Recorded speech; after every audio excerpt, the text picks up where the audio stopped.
Welcome to another episode of Raising Private Money. I'm Jay Conner, the Private Money Authority, also your host for Raising Private Money.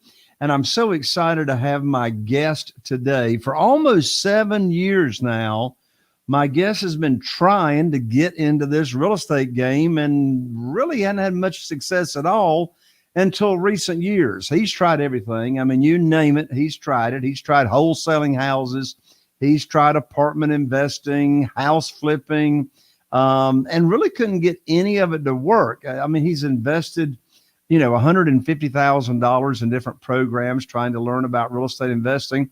And, he just got totally frustrated, overwhelmed, and just didn't see this real estate investing thing taking off until in recent years, he discovered land. He's been investing in land, and now he's done over 300 land deals all across the nation, and he's been doing it all from the comfort of his own home. In fact, his biggest land deal gave him a return of 1,000%. And now my guest is in the world of raising private money. So we're going to pick his brain about land deals, about raising private money. You're going to get to meet my guest, Ray John, right after this.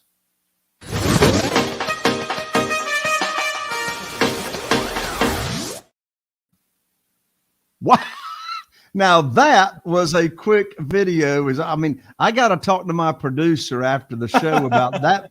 I was like, whoo, I caught my breath and here we are. Well, welcome to the show, Ray. I'm glad to have you. Thank you, Jay. I wish I knew you earlier so I don't have to struggle that many years, right? So exactly. Well, Ray, as I was just talking about, I mean, you've done all kinds of, or attempted to do all kinds of real estate deals, but you found your niche to be land. So here's the big first question, Ray, and that is, what is it about doing land that works for you, and you just couldn't get the, single family houses, the apartments, wholesaling? Why didn't those other strategies in real estate investing work, but why does land work for you? I think the biggest reason is people do not have emotion attached to their land. And think about it. A lot of people, they buy a land in, let's say, Florida, but they live in New York. And after so many years, they thought they're going to build a house on there, but eventually they're not going to come. But over the years, what's grown on land, right? The weeds, the grass, and the city asks them to clean it. They don't have time to fly there to cut it. So the city, they give them a ticket. So sometimes they don't, I got like 2 land for free last year. They hate their land 100%, right? So that's why I love land, because it's super undervalued. And excuse me, a lot of people don't see the value in it, and even some of the house investors as well. I talked to a house investor this morning. I asked him, what's your contact rate? So if you send out the mailers, how many people are actually calling you back? He said it's about 0.1%. So he said he has to send out 1,000 letters to get one person to call back. But for land, it's roughly about 3 to 5%. So think about it. I'm 30 times, better than that house strategy. So I can get a lot of deals happening, right? So. Well, and of course, one thing that's intriguing about the way you do the business is you're working virtually. You are doing this business from your own home, and you are investing in multiple markets? Yeah, I'm in about 45 different markets. I'm talking about counties as a market, right? And in about 10 different states right now. I got you. So one reason you like land is because the people you talk to are not emotionally attached to the property.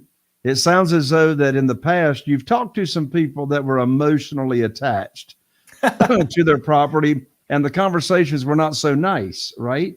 Absolutely. Yeah, especially with houses. They have a lot of good memories inside.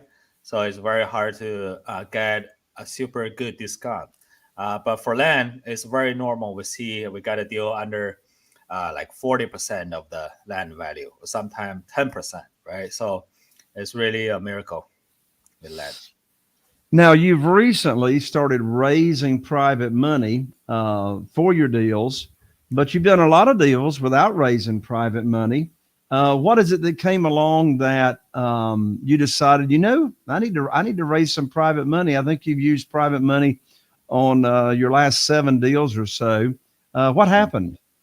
So I actually right now raise some money for my students. Some of my students, they don't have money when they start off.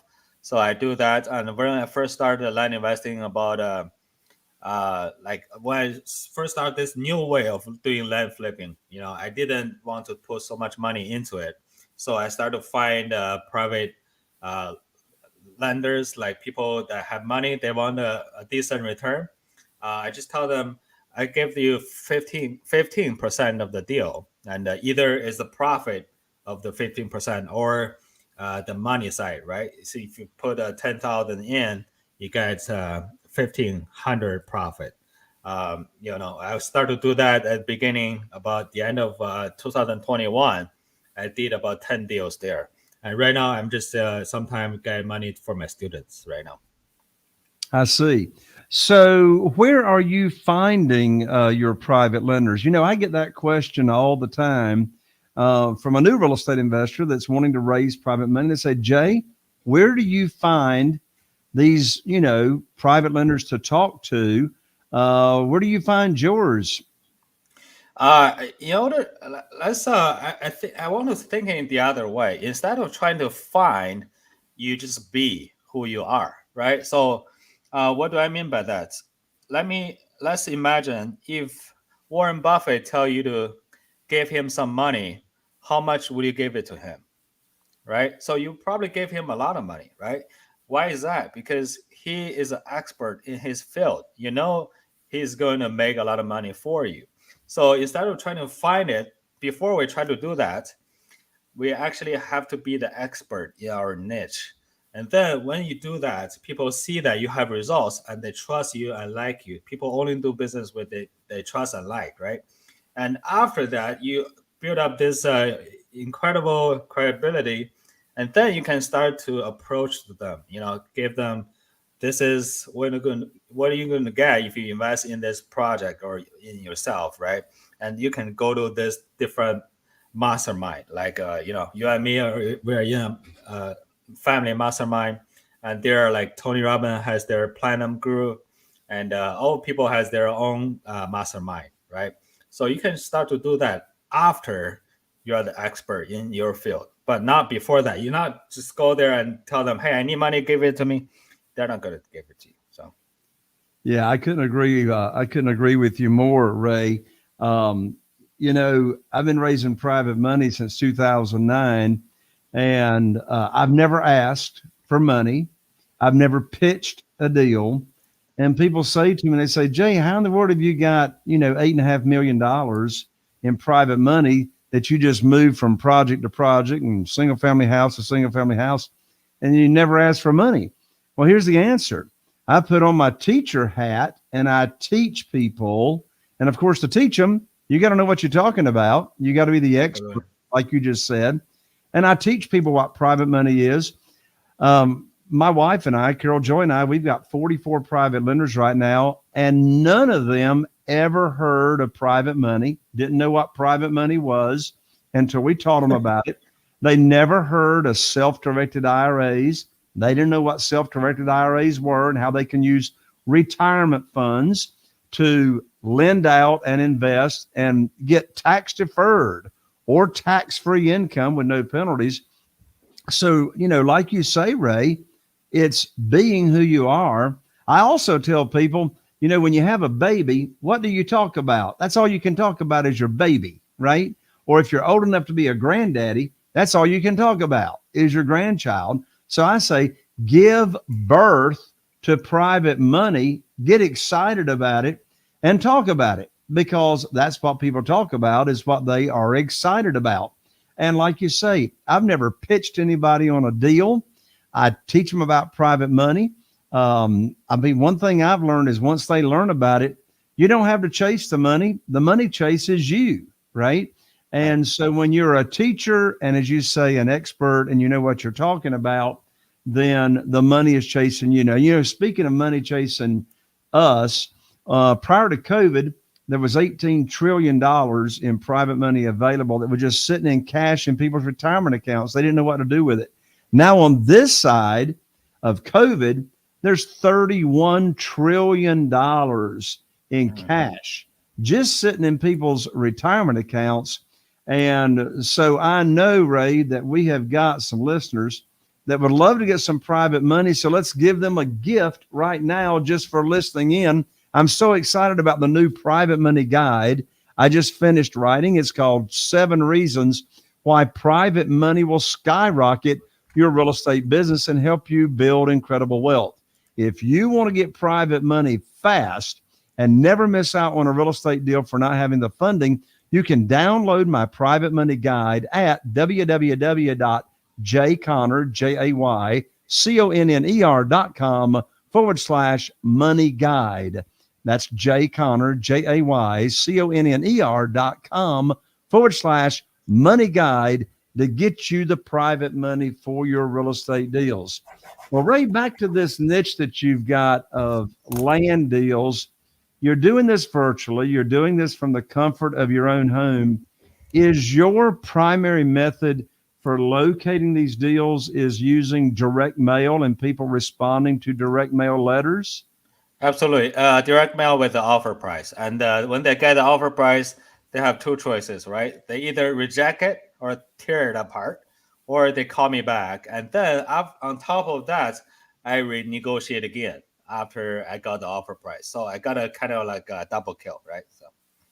So when you mail, so so it's not a postcard. You're mailing an actual letter in an envelope, right? Yeah, actual envelope with the offer price on it. Is the offer price, it's not on the envelope, it's inside the envelope, right? Yeah, it's inside. It's about 40 to 50 cents on the dollar. So if the land worth 10 grand, I offer about 4 grand or 5,500. I got you. And so how do you get the envelope opened? Uh, In I other don't words, know. are they hand addressed, or what's the envelope look like? It looks like there's 2 windows. They can kind of see their name on there, and my name is on the top left corner. Just a standard letter. It's like it's not handwritten. Someone printed out. Very simple. I got you. Well, that's interesting. So what would you say, without revealing all your secrets, what would you say is the gist of that letter? What's the flavor of that letter? Do you tell them how you got their contact information? Not really. The first letter, I'm just talking about, what my company is, and we can pay cash for your land. And the second page is just a purchase offer, so a purchase agreement. If they sign it, we send it directly to the title company, and very simple, nothing really fancy. Uh, I'm not sure if you make it so good looking that would be more response rate. I really haven't tested yet, but I think it will be, pretty much the same. But for me, I just mail a whole lot. I mail like 20,000 a month. 20,000. Yeah. Wow. That's a lot. So how do you get your list, and how do you decide who to mail to? I only, let's say this subdivision, or the first step is always market selection. So I choose a market. For example, you live in North Carolina, there is a market there called Brunswick, right? Brunswick County. So I would go to Brunswick County. I'll look at the data for the last 3 months, and I want to see which subdivision in that county have sold activity and how much it was sold. And then I would download my actually mailing letter based on that sold data, because I only mail to the subdivisions that has sold in the last 3 months. if a subdivision in Brunswick County did not have sold, I don't even go there. So if it has, I'll go there and make 40 to 55 cents on the dollar, and then I will send it to all of the subdivisions. Whoever own land in that subdivision, get my letter. So you're not targeting like acreage or raw land. You're targeting lots that are not built on in subdivisions. Is that right? I'm targeting more like infill lots, lots nearby major growing cities. For example, if you are in Dallas, I don't really target inside Dallas because it's very competitive, but I target 30 to 90 minutes away from the major growing city. It's like a donut, right? So I don't go in the middle, I go the surrounding ones. You say it's like a donut. Right. I love it. I love it. So they respond. Do you ever talk to the seller or the owner of that property of financing that for you, or do you always offer cash? Yeah, always offer cash. That's why we have an edge, because cash can give you like so much discount, right? And that's how I just tell them I buy it for cash. So what the best you can do?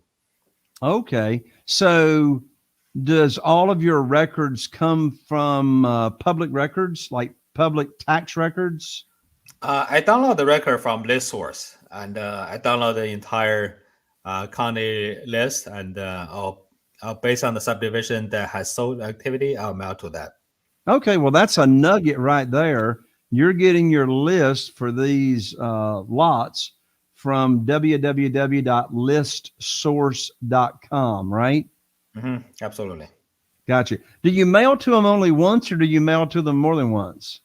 I mail them if I have a deal. Let's say I go to this county. If I have a deal, I'll mail them again, but only after 3 months.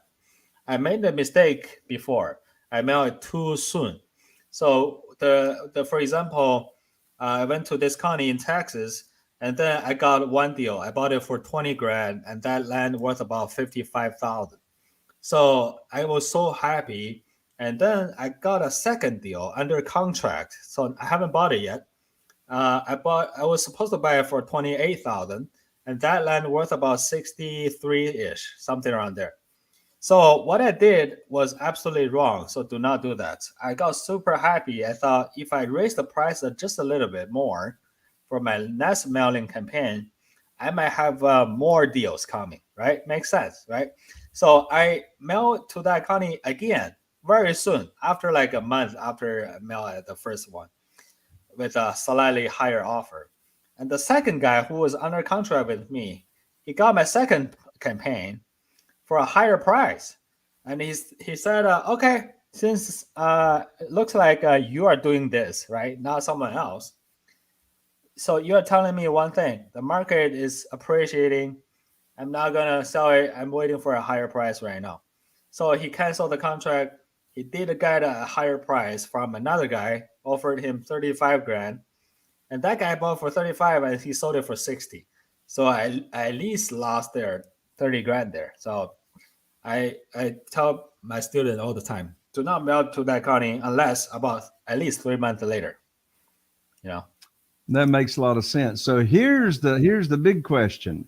So you find a lot, you got a seller, they're going to sell it to you for less than say 50% of the value. Now, is the value a retail value, or is the value tax value? What are you calling 50% of value? What's the definition of value? The value is the market value. So the tax assessed value do not equal the market value. So that's tax assessed value is just a reference, but it's not an indicator that's a market value. So market value is determined by buyers. So whatever you see on the market is sold price is pretty much the market value, right? So if a land nearby you sold for 20 grand, that's the value. So what resource do you use to really know what the market value is of a lot? There are two of them. One is a list source, we just mentioned. You can download the list for the past 3 months, you can see everything. What's the sold price? What subdivision was the land was in? And if you want to go more specific, you can go to Redfin.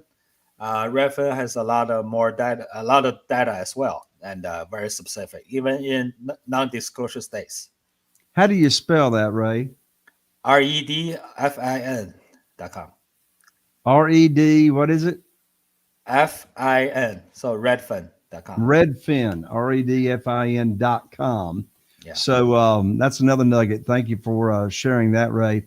So you now own a lot. Mhm. What's your exit strategy? How do you go about selling that lot and finding a buyer? So first of all, I would jump on a call with my realtor in the market. When I pick the realtor, they have to have a sold land in the nearby area. So I pick them that way. And when I talk to them, I'll be like, what is the for sale price going on right now for the entire area? So if they tell me, okay, Ray, the entire area, for this size of the lot, everyone is selling for, let's say, 50,000. And then we would put that land for sale for about 45, about 46, just slightly lower than the for sale price nearby. And then we can sell it quicker, very quick. But initially, we put everything on the market, on the MLS to sell them. So you sell all the lots through the multiple listing service, right? Absolutely.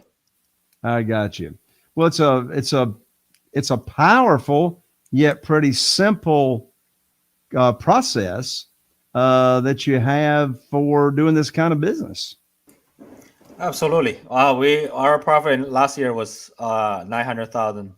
I split almost 100 land last year, so it's very simple. Sometimes people don't believe it, right? So it's that simple. Right. Yeah. What's one of the biggest lessons, or you already shared one of them, but what's another big lesson you've learned on flipping land virtually that you do things different now than you did when you started out? One thing you said was you don't mail to them. You don't mail to an area unless there have been sales in the past 3 months. You also said that you don't mail to the same list in less than 3 months. What other lessons have you learned? Another thing is don't do too many small deals. So I stuck there for like almost 3 years of my entire career doing small deals. And also, I don't suggest people to do terms deals. Terms deal is you buy a land and then you sell on terms. I think that's totally garbage, because if you want to collect cash flow, do multifamily. Go to apartment units. Don't do land. The default rate on land is much higher than apartments. But if you want to flip land, do bigger areas. There are land selling in some type of areas. They are selling for like $1,000 or a couple $1,000. Those ones will not give you a huge margin. Of course, you can do those there. You can start there, no problem. I started there myself, but I don't suggest you stay there for long, because you flip one land, it doesn't make too much difference, right? So That's great. That's great. Well, Ray, this has really been intriguing and very interesting to have you on. I'm sure we may have some listeners that want to learn more about how you actually virtually flip land, or we may have some listeners as well that want to invest with you and become investors and private lenders. So what's the best way for people to get in contact with you, Ray? yeah, I'm always on Instagram. My Instagram is right here. I love you, producer. Virtual flip land right here. So for Instagram, just go to Instagram, www.instagram.com/virtual flip land. Or if you're on Instagram and you're in the Instagram app, then just search for virtual flip land. That's all one word, virtual, VIRTUAL, flip, FLIP, land, LAND, to connect with my guest, Ray John. Ray, any parting comments before we call this episode a wrap? Like one of the last thing I have been struggling for about the 6 years of me trying to do real estate. I look back right now, see why was it not working, right? I've been trying to do land for right now about 10 years. And the last 4 years, I start to have results. What's the difference? The main difference is focus. So there are a lot of niche in real estate. And you see all the big names on YouTube or anywhere. Of course, yourself, Jay. And you know that people who have big results because they focus on one niche. They don't try to jump around. And today I'm going to do a house. Tomorrow I don't feel like houses anymore. I'm going to do apartments. So those kind of people are not going to make it too far. And so even in land investing, there are a lot of different niches. You can buy and sell land like me. You can buy like a big parcel and subdivide them. And you can buy and hold. You can buy and build a ranch, right? So there's too many different things to do. Focus on one small niche and invest heavily there, and you'll be successful. That's great advice, Ray. Thank you so much for coming on and joining me here on Raising Private Money. Thank you, Jay. Thank you very much. Oh, thank you. Well, there you have it, my friend. Another episode of Raising Private Money. If you found this episode valuable, then be sure and share this episode with your family, friends, and colleagues that would find it of benefit. If you happen to be watching on YouTube, be sure and ring that bell so you don't miss out on any upcoming episodes. And if you happen to be listening on iTunes, be sure and tap the 3 buttons or dots at the top and hit follow so you don't miss out on our upcoming shows. I'm Jay Conner, the Private Money Authority, wishing you all the best. Here's to taking you and your business to the next level.